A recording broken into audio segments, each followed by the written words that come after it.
Now, when you think of gin and vodka, you might not think of Africa. But a spirits group founded in the UK last year is looking to change that. Spearhead, whose brands include Bayab Gin and Fuser Vodka, has just raised $3 million to help fund its next phase of growth. Well, earlier, I spoke to its co-founder, Damola Timeyin, and asked him why there's been such a lack of black-owned South African spirits brands to date. Well, I think the lack of black-owned African spirit brands exported around the world is really down to the opportunity to produce, and the opportunity to produce really comes down to the economics around producing alcohol. It's a very capital-intensive business, and therefore the ability to produce at scale and then work through the supply chain to get product into the market is quite challenging. So we've been quite fortunate that we've worked through those challenges in order to get products from the continent into other markets around the world. And we've done that in what is quite a challenging time over the last 2 years, but I've learned a lot in the process. How did you identify that there was a gap in the market?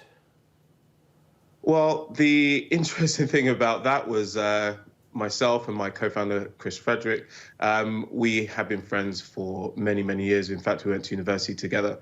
And back in around 2018, 2019, we were out at one point and just looked at a bar, asked the bartender, do you have any spirits from Africa? And the answer to that was no. And when you think about Africa being the second biggest continent on the planet, for us, it was surprising and a little bit sad to hear that the second biggest continent on the planet wasn't represented, and every other continent particularly was. And so that was where we kind of started to think there is an opportunity here to fill that gap. Now, as you say, it's been quite a challenging period in which to launch a business, and yet you did launch in March last year. How's the reception been? It's been very good so far. We've been taking the products to various people, different markets, and just seeing what people think of the actual liquid. And pretty much everyone to a T has actually said, "Yep, we love this."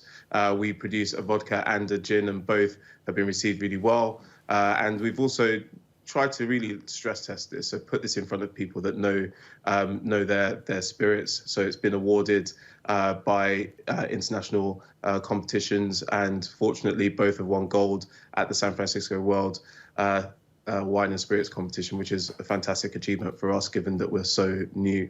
Who do you think you're competing with? Is it the big established spirits companies, the likes of Diageo and Pernod Ricard? I mean, that's a great question. There are lots of spirits in the category, in the vodka and gin category. And to be honest, when we think about competition, we're really competing with ourselves just to make sure that we can do the best we can to produce great liquid and to ensure that we are doing the best to make sure the world knows about our spirits. But in terms of broader competition, yes, of course, the Diageos and Pernods of the world produce great liquid, and consumers will be, comparing us with them. But we hope that over the next year or two, we'll be able to really demonstrate how great these spirits are, and hopefully they'll be replacing their Absolute Vodka with Vusa, or replacing their Hendrix with Bayab Gin. Now, your career began in banking. What made you seek a change in direction? It's a good question. So I didn't last long in banking, to be honest. Although I could do spreadsheets, it wasn't my favorite thing to do, and I found much more joy in working in the marketing sector. So I made the transition fairly quickly. I only lasted about a year and a half, 2 years, and then decided to make the leap. But my co-founder, Chris, he's worked in finance for quite some time, and he enjoys it far more than I do.